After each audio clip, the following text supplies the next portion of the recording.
Torrance promised to take action. We shall arrest them, said the mayor when questioned by a reporter today upon the first complaint. But don't you think the average citizen will shrink from taking the initiative and making complaint, was asked. They have no reason to, responded the mayor. Any citizen can complain and they will be promptly arrested. If I witness a breakage of this ordinance, I shall promptly cause the arrest of the violator. Do you intend to instruct the police to enforce the ordinance?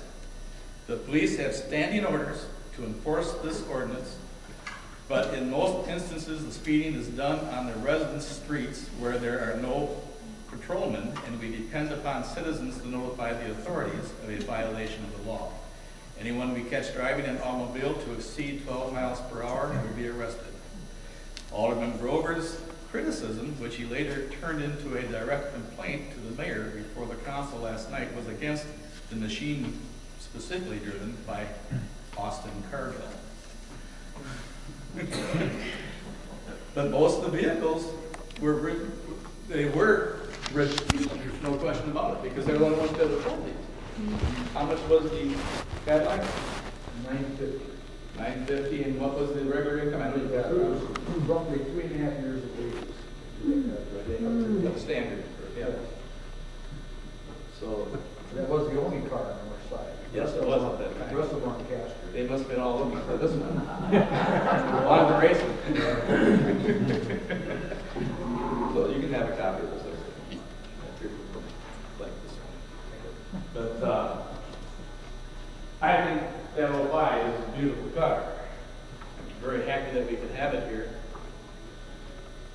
And this is the one that honestly, most of the older people will go to that one. The younger ones, they find out about Johnny Depp, the other one. But the older people really go for the Cadillac. So I just think this has been great.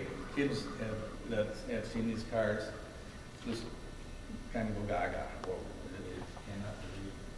Although I agree, still the Johnny Depp is a big one for them. But that's the other thing I enjoy about that one. But Steve told me about the fact that there's 3 other cars, but those are 6 cylinders. That's all I could find. That's all you could find. And this 8-cylinder has a different front end, different yes, grill, different and so on. So this is the only one that we know of, period. Right? Well, I can't swear to that, but I haven't really found one like You it. haven't found one like I found 6s. Yeah. There's an 8-cylinder, a very sought after roadster model that one person has in the roadster. I've never seen a car, but that'd be There's a chance that that might have the that'd same be builder. the Hope Diamond of the club, I'd say. Okay. The other thing, of course, that I've been talking about here is the, I talked about the dairy wagon first. I talked about that and the fact that the dairies especially would have been a little hesitant to go to automobile, a truck, simply for the fact that the way those dairy wagons worked was normally when the guy delivering the milk got into town, he would, while he was walking to the first house to deliver the milk, the horse started walking away on purpose. He was walking to the next stop up the street. So he didn't have to get back into the wagon and drive the horse out. He got out and he just walked back to the back end and pulled out what he needed and took that in, and the horse would walk up to the next one. And I think, though, if you talk to people, the new ones that are more familiar with it, and there's some things on here that you can find that out too. Normally they'd go a block or so, and it would be up to where there'd be a wide area from the next stop, and they'd wait there, and he'd get back in and drive on to the next one. But the horses were trained; they just learned. Now when they got rid of that one, they stopped using it and bought the truck you see here, the 1919. This is the same company, same people, same farm. That was more problems, especially when you look at the fact that, okay, he's to deliver the milk, although I honestly will explain something in a minute, but if you're using that to deliver milk, it only has one door in it. and what we would consider the passenger side. So if he's going to deliver milk, he's got to crawl back in the passenger side and get behind there and drive it up further. And Donnie, do you think he would have kept it running? Yeah. Probably not. It means he's got to restart it pretty often. That could be a bit of a problem. Now the other thing is though, 1919 kind of fits in to when we started doing milk stations in LaCrosse. And because of it being a flatbed, I have a stronger hunch that, and I have to find out, I haven't done enough research on this yet. It's not easy to find the information when you want it, but it's very possible that they used this to bring into town to a milk station. The milk stations were actually voting booths. The city had voting booths there in each district, and they only were used for voting, so they said, okay, we've got this building put here, a small building, why not go ahead and use it for milk stations? It'd be easier for the health department to keep track of what's going on, and they would lease a space in the milk station. In some cases, some farmers would lease the whole station.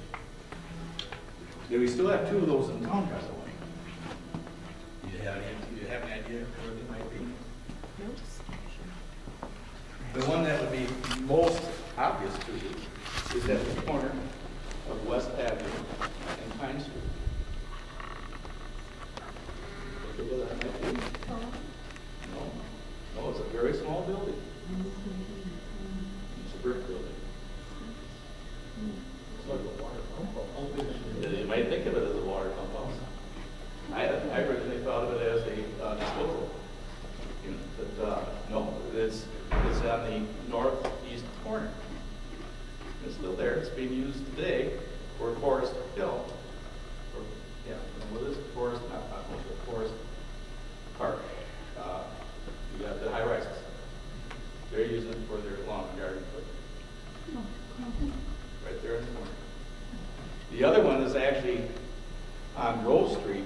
You think where the viaduct is over the tracks. If you going the direction, the only direction you can go on the road, so if you would swing left on the bridge and go to the end, you'd better run right into it. It's still there today. And it's being used for storage. But I very much would suspect that might have been picked up, and they still may use the horse. What did they keep in the milk stations? They brought in the milk in the regular 10-gallon, 15, 20-gallon units, and there they just poured it into the pails or whatever bottles that people would bring in. Did they have to keep it cool? Well, no, not at that point, no. They were bringing it fresh right from the cow. So they didn't have to keep it cool as much as the people would take it home and use it, put in their icebox then. So they were getting it warm. Same thing with beer. They got more. They got beer that way too. It was warm. So it worked at the same principle, very much the same way. It's the one either you're going to a tavern or a milk station. But I suspect that's what this vehicle may have been used for more than delivery, because I think that the guy doing delivery would much rather use a horse and wagon. It'd be much easier for him. So the other thing that we have, of course, is our steam engine back there, the fire engine. That's also 1905. And it is ours. It was redone many years ago. We used it in parades and so on. And after the fast engine was fixed up, it actually was used for pumping.